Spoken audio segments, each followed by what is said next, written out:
Hablar de significados, como carpintería, albañilería, que son oficios, arte también, y voy a hablar de su significado, de la etimología, también de la etimología y de la definición, significado del martillo y de otros tantos significados. Y voy a poner un ejemplo de un filósofo que pertenecía a los pitagóricos, que bueno, fue muy importante y contemporáneo de uno de los filósofos más importantes de la cultura y del pensamiento occidental, como fue Platón.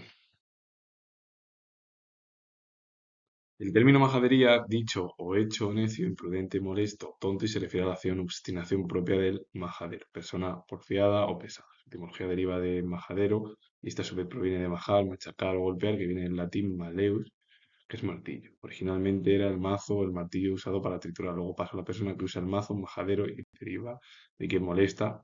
Hoy en día en la actualidad machaca o insiste con la misma idea y finalmente significa aquella persona que es necia, el necio, el pesado, que repite y repite y repite. El término cabezota es la persona obstinada, terca o que insiste excesivamente en su propia opinión. Coloquialmente también puede referirse a aquella persona con la cabeza muy grande. La etimología del término pues, es un sustantivo de cabeza y el sufijo aumentativo ota que indica metafóricamente cabeza dura o alguien que no cambie de parecer. Eso sería o el término cabezota. El término cascarrabias es la persona que se enoja, irrita o disgusta con facilidad, generalmente en asuntos triviales. Etimología es una palabra compuesta por la forma verbal cascar, en el sentido de romper o quejarse, y el sustantivo rabia. El martillo es una herramienta de percusión manual compuesta por una cabeza pesada, normalmente es de metal, de hierro, de metal, que también puede ser de plástico, porque los hay, y un mango. Pero nada tiene que ver, hola. Se utiliza para golpear, clavar, extraer clavos. Normalmente es un martillo de carpintería o de uña, como se denomina, porque hay diferentes martillos, o de moler, eso también lo que vale, porque el martillo puede romper. Su etimología deriva del latín martulus, una variante de maleus que denomina a la herramienta de golpeo. Porque al final el martillo es lo que se denomina así, porque es una herramienta que golpea, puede clavar, extraer, por así, dependiendo.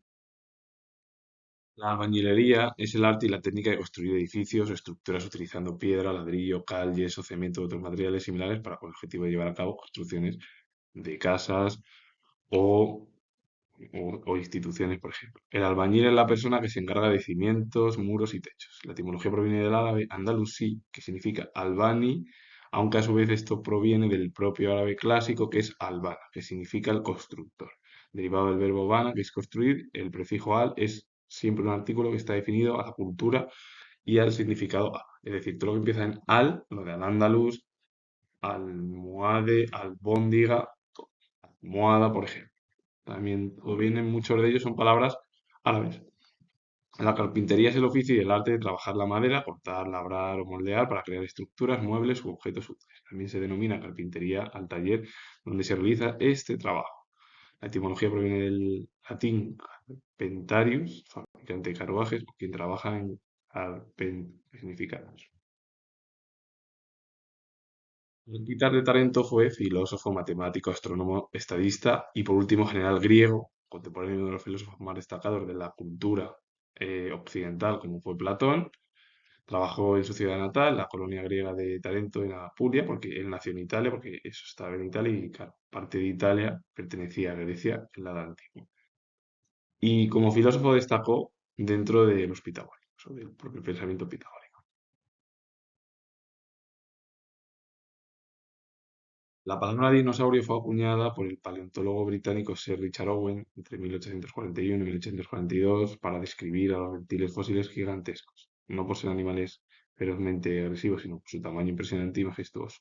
La etimología proviene del griego, formado por deinos, que significa terrible, temible o impresionante, y sauros es lagarto o reptil. Entonces, el significado de dinosaurio literalmente es lagarto terrible. Con ello finalizo comentar esa historia. Si os ha gustado este vídeo, un ejemplo de filósofo y contemporáneo de Platón,